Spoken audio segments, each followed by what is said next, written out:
Dans cet amphithéâtre de l'université d'Antananarivo, 300 étudiants en médecine.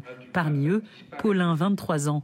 À première vue, c'est un étudiant comme les autres, à ceci près qu'il a fait 5000 km depuis son Cameroun natal pour suivre son rêve de devenir médecin.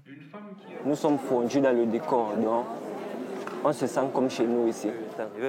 Après avoir échoué 2 fois au concours de médecine chez lui, il est accepté sur dossier en première année à Madagascar, puis il réussit le concours d'entrée en 2e année. Au Cameroun, il n'y a pas d'année préparatoire avant le concours, ce qui réduit les chances de succès.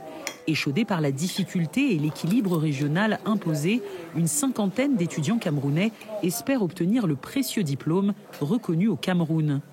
J'avais des grands frères à moi qui étudiaient déjà la médecine à Madagascar et qui m'avaient fait comprendre que les études de médecine sont de très bonne qualité.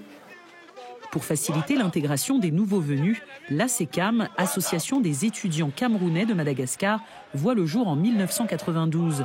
Outre l'organisation d'événements culturels, sportifs et humanitaires, l'association, qui compte 200 membres, leur permet aussi d'être unis face aux difficultés.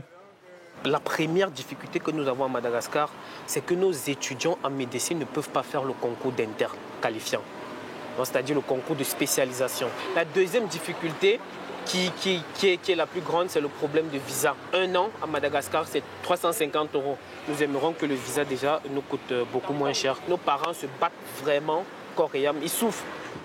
Un soutien parental indispensable, car ils ne peuvent ni travailler durant leurs études, ni exercer la médecine à Madagascar. Des entraves lourdes qui limitent leurs perspectives d'avenir sur cette terre d'accueil devenue un peu la leur.